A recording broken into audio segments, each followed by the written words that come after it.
This video I'm going to show how I start fires using some big logs I need to burn and all the mail that I've shredded over the winter.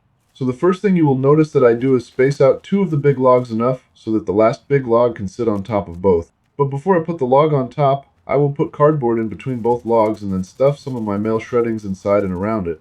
Paper shreddings work great at starting fires because they can spread the fire quickly since they allow plenty of air in between them. It just takes a single match to get the fire going when I start fires this way, but the shreddings burn quickly, so the trick is to have plenty of it on hand until the wood starts to burn. Air is important because it contains oxygen, which plays a pivotal role since it acts as the oxidizer in the combustion reaction. During combustion, the cardboard and paper fuel undergoes a rapid chemical reaction with oxygen, which releases energy in the form of heat and light, and we perceive that as fire. If you light a candle inside a sealed container, the flame will quickly die out once the available oxygen inside is used up, even though there's still fuel in the initial heat from the match.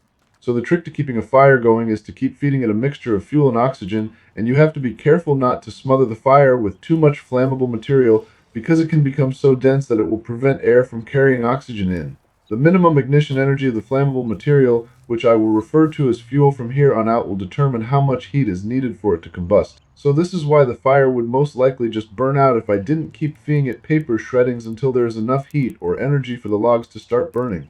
Now here is where I will start stoking the fire, which is the process of strategically managing the combustion to keep the fire burning efficiently and effectively.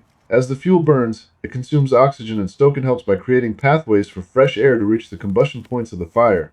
It can also create room to add more highly combustible fuel if the fire doesn't have enough energy to start burning the main fuel source yet.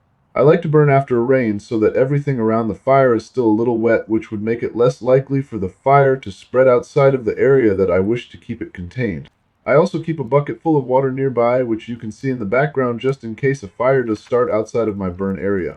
So for this particular fire, I'll just keep feeding all the mail shreddings into it along with all the cardboard I've collected over winter, which happens to be enough energy to start burning the logs.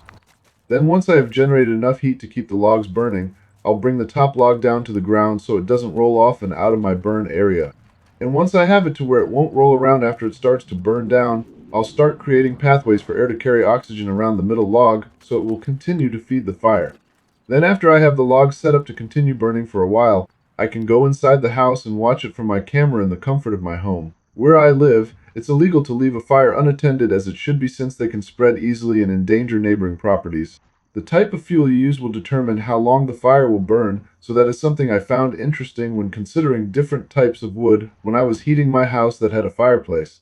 You can measure the amount of energy with British thermal units or BTUs, which is the amount of heat required to raise the temperature of 1 pound of liquid water by 1 degree Fahrenheit at a constant pressure of 1 atmosphere. So different wood species will have different BTUs. For example, a hardwood such as oak will have a higher BTU and burn longer than a softwood like cedar. So I will just watch from a monitor on my computer, and then as the fire dies down, I'll go out and keep stoking it until all the wood is burned away. I will essentially just move all the ashes out of the way and push the logs closer and closer together, which can take quite a bit of time, depending on the type of wood you're burning.